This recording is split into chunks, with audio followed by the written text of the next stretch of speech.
The Last of Us, Bloodborne, Shadow of the Colossus, Persona 5, God of War, The Last of Us again.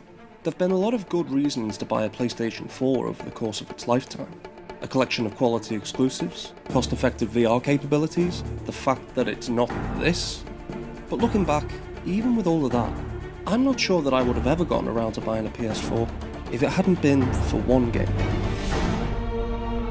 Spider-Man is the game that made me get a PS4, and to be honest, I don't even remember why. At its time of release, I hadn't been interested in buying a new Spider-Man game in over a decade, but when I first saw the trailers, I didn't see a cash grab or some forced out product of obligation. It had vision behind it, and you could just tell that the people making it actually cared. And it didn't disappoint. The controls are great, the detail is exquisite, this world just draws you in, and all of it is complemented by an original and frankly unexpectedly compelling story. And from the second it was over, I couldn't wait for a sequel. Hey guys, it's Dan here from Super Bob Hoskins Bros, everybody's favourite YouTube channel, and today we're going to be taking a look back at one of the best games on the PlayStation 5, Spider-Man Miles Morales for the PS4.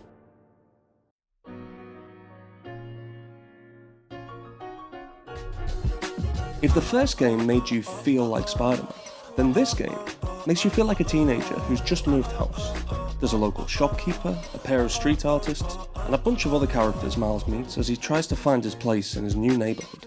As the game progresses, you get to know them, they get to know you, and it starts to feel more and more like home.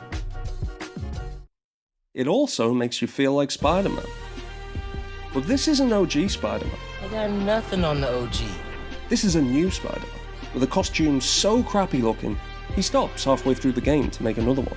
He does electric punches, turns invisible, and breaks his wrist on command.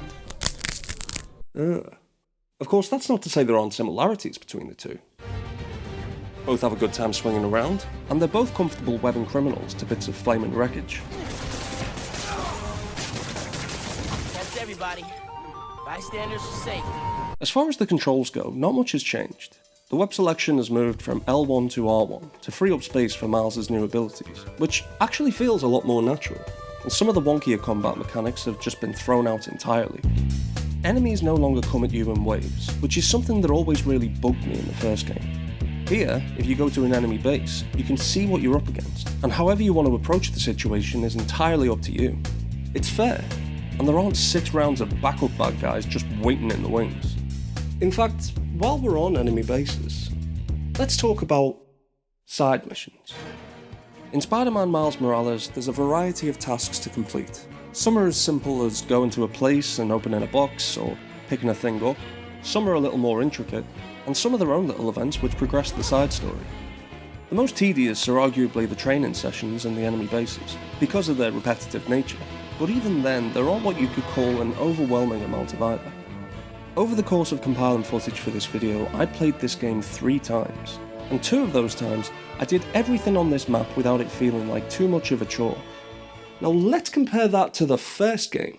Whatever you did, any chance you could do it to the other towers? One of my old backpacks from high school. Wonder how many of these are scattered around the city. Pete, hey, I need a favor. They have bases all around the city. Mystery Man's got recon points spread all over the city. One of her cats. She packs those with range extenders. What is all this junk on the map? I don't want to do this. I don't want to do any of this. But I'm going to have to if I want to see Spider-Man getting the train in his underpants.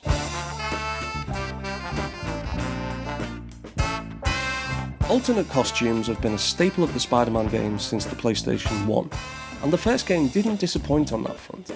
See, I'm the kind of guy who will refuse to wear the new suit because it doesn't look enough like Spider-Man to me, and then unironically run around in this for most of the game. But where Peter Parker's had over 60 years in which to wear some of the stupidest shit you've ever seen, Miles Morales has only existed for like 12 and a bit, so it's not really surprising that there isn't a huge range of costumes here. It would have been so easy for them to just pad this out with some Peter Parker suits that didn't make the cut first time around. But given that this isn't a Peter Parker game, I'm really glad they didn't, especially since Miles' struggle with his own identity as Spider-Man is a major theme of the story. When I got powers, and I thought I would be able to fix anything. Do anything that Spider-Man does. Whenever you say Spider-Man, you always mean the other one. You're Spider-Man. I'm Spider-Man.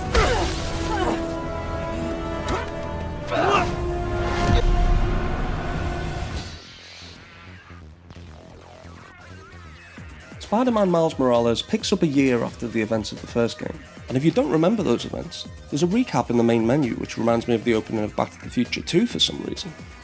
I don't know if the story is necessarily smaller in this game, but it's definitely more personal. Almost everyone you interact with, as Spider-Man or otherwise, has a connection to Miles on a personal level. For example, let's look at the villains. In the original game, there were heaps of bad guys. Kingpin, Shocker, Rhino, Scorpion, Electro, Vulture, Tombstone, Doc Ock, Taskmaster, Silver Sable, Mr. Negative. But they all kind of blur into the background, with the exception of Martin Lee and Otto Octavius. A couple of them even have to share a boss fight. I only have 12 bullets, so you're gonna have to share! Do you know how many major villains there are in Miles Morales? There's 4. And at first this might feel a little light on the ground, but the selection is genuinely much more impactful. Like the people in the neighbourhood, they all mean something to Miles. The Prowler is his uncle, the one returning villain, Rhino, is the only villain Miles encountered in the first game, which is used to signify his growth into the role of Spider-Man. And the main bad guy owns the building just down the street from Miles' house. Not to mention the fact that he's also the most notorious Spider-Man villain of all time. Topher Grace from Spider-Man 3. I like being bad. It makes me happy.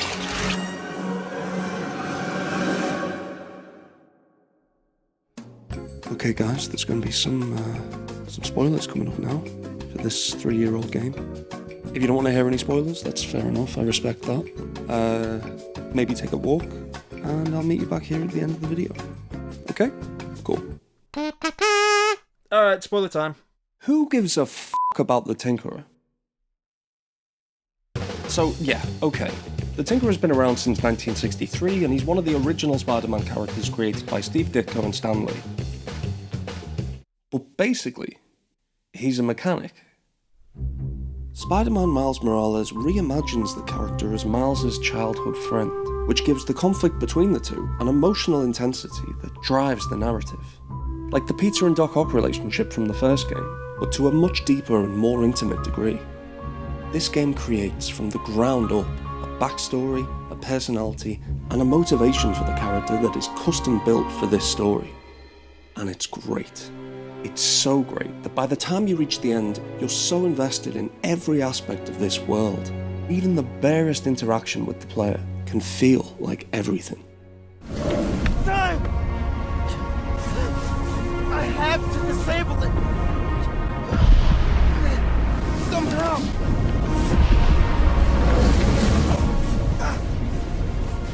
Just a little further!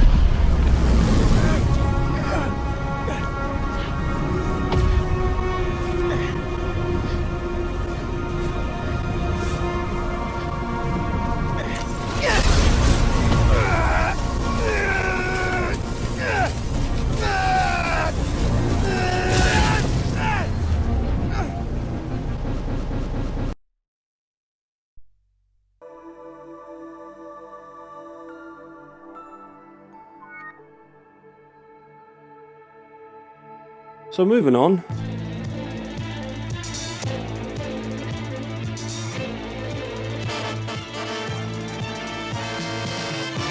As great as the first game is, it's fair to say that it's capable of some quirky moments. But on the whole, it runs very well.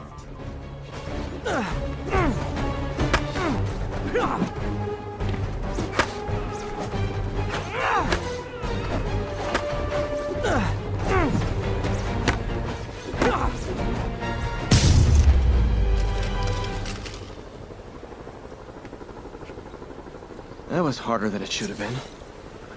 I've never played this game on a PS5, so I can't tell you if the PS5 version runs any smoother, but there were some rough moments in this. Oh? Okay.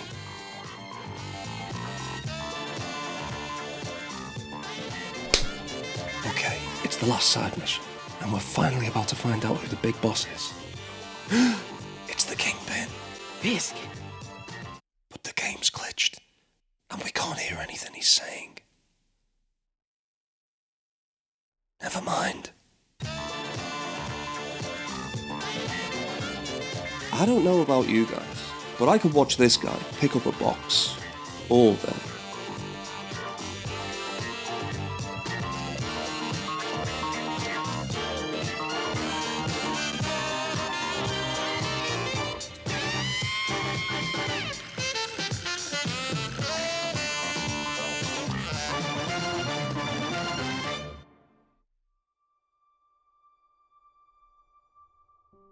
I can remember a fair amount of criticism at launch regarding this game being essentially a glorified expansion pack, or that it could have been a DLC, or that it's just a reskin. And that was never the case. When I think of games being reskins, I tend to think of games where nothing seems to change but the price tag. And this isn't that. Spider-Man Miles Morales has a new story, new characters, and new abilities which vary the gameplay more than you'd expect. It's hard to explain given how much is the same, but the two Spider-Men really do feel different to play as. And yeah, it reuses the same map, but setting it in winter gives it a new aesthetic and a personality of its own. And to be honest, I kinda like that you can walk down Miles' street in the original game. It's definitely unintentional, but it adds something to the realism of the world. And as an added bonus, the bullshit's gone. Don't get me wrong, this kind of thing was great when I was 5, but it starts to wear thin at the ripe old age of 16 and up. There was so much time wasting in the original game that I had completely blanked from my mind, where you're just going through the motions and you're just waiting to get back to being Spider-Man. If this game really is small, then all it's made me realise is that the original was way too long. Less was definitely more in this case, and I really hope all of the innovations that made this game great continue as the series moves forward, which for a second time, I can't wait for. Now there's just one last thing I need to do. I can be your hero, baby. Here, I got you. Thanks, man. Okay guys, hope you enjoyed the video. Thanks for watching. Does this look like the kind of game you'd enjoy? Let us know in the comments. All I really know is that if I were you and you were me, then you would definitely enjoy this game. Because you'd be me.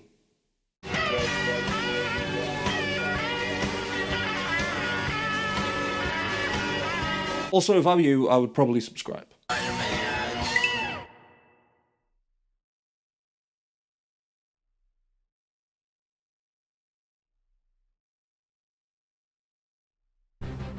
Not gonna lose to you, Spider-Man!